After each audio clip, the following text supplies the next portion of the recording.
আসসালামু আলাইকুম। আমাদের সাথে আবারও হাজির হয়েছেন কারি মাওলানা মোহাম্মদ মনোয়ার হোসেন। তিনি আজকে আমাদের সাথে আবারও আলোচনা করবেন মসজিদের ফরজ নিয়ে। এই বিষয়ে আলোচনা করবেন। আমরা আবারও বলছি, আপনাদের সাহায্যের জন্য আমরা 1000 সাবস্ক্রাইবারের খুবই কাছাকাছি রয়েছি।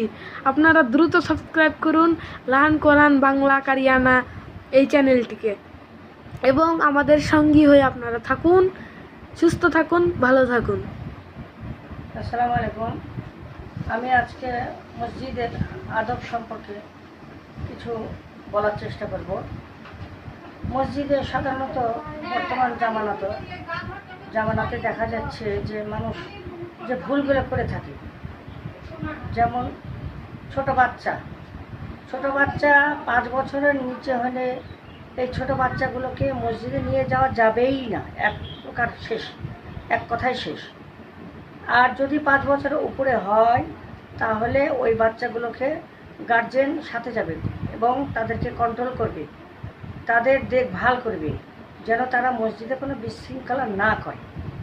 এখন কথা হচ্ছে যে আমি একটা ছোট বাচ্চা 5 বছরের উপরে নিয়ে গেছি, সে বিশৃঙ্খলা সৃষ্টি করছে নামাজের ভিতরে, তাহলে করণীয় কি?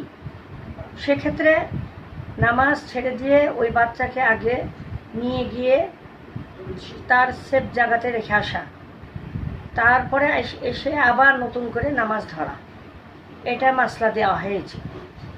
এখন দেখা যাচ্ছে মানুষ মাসলার পুরে কোনো গুরুত্বই দিচ্ছে না, বরঞ্চ দেখা যাচ্ছে ছোট বাচ্চা নিয়ে যাচ্ছে এবং ছোট বাচ্চা হচ্ছে ওই দৌড়াদৌড়ি করছে, কান্নাকাটি করছে, এতে অন্যান্য মানুষের নামাজের বিশৃঙ্খলা হচ্ছে, মানুষের কষ্ট হচ্ছে, মানুষের ধ্যান ছুটে যাচ্ছে।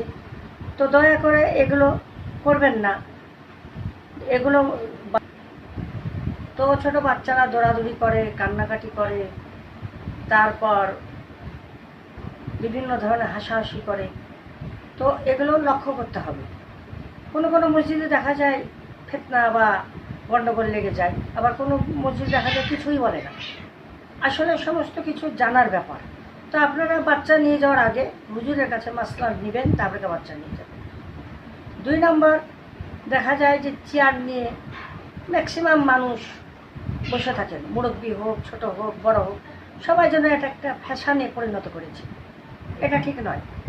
আসলে হাদিস শরীফ বা কোরআনে কীরকম আছে যে তোমরা সুস্থ হও, আবাল হও, অসুস্থ হও, বৃদ্ধ হও, জোয়ান হও, আল্লাহ রাস্তা বাড়াও, এভাবে কথা আছে। হাদিসে এসেছে তোমরা যদি নামাজ দাঁড়িয়ে পড়তে না পারো অসুস্থতার কারণে, তাহলে বসে পড়ো, বসেও পড়তে যদি না পারো শুয়ে পড়ো, শুয়েও যদি পড়তে না পারো ইশারাতে পড়ো। তাহলে এখানে তো চেয়ারের কথা তো উল্লেখ নাই, বা অন্য কিছু আসবাবের কথা উল্লেখ নাই। তো এই যে আমরা একটা ফ্যাশন বানিয়ে নিয়েছি, এটা ঠিক নয়। 3 নম্বর, আরেকটা দেখা যায় যে মানুষ মসজিদে মানে পার্কের মতন গল্প শুরু করে, গোল টেবিল করে গল্প শুরু করে, এটাও ঠিক না।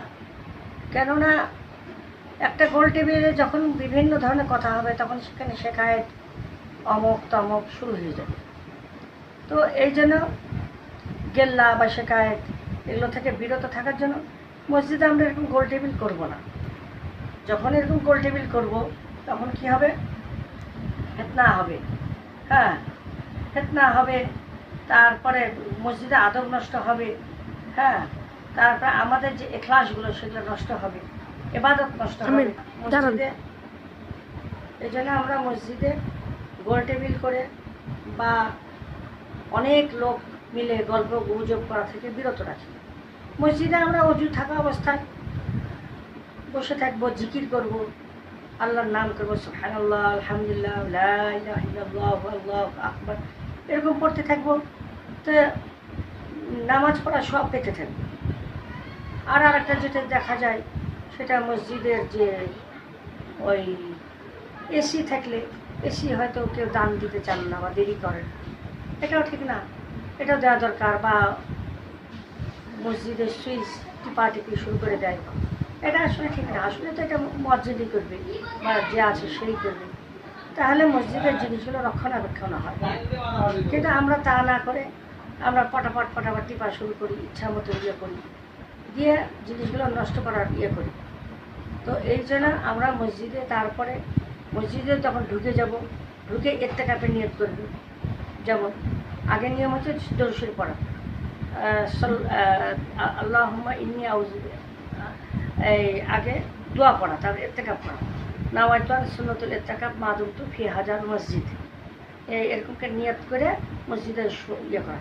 মসজিদে ঢুকবো তো ডান পা দিয়ে ঢুকবো, মসজিদে যখন বাড়াবো তখন আবার এরকম দোয়া পড়ে নিব। বাম আমাদের এইবারের কুইজ হলো মসজিদে ঢোকার সময় কোন দোয়াটি পড়তে হয়। এটি হলো আজকের কুইজ।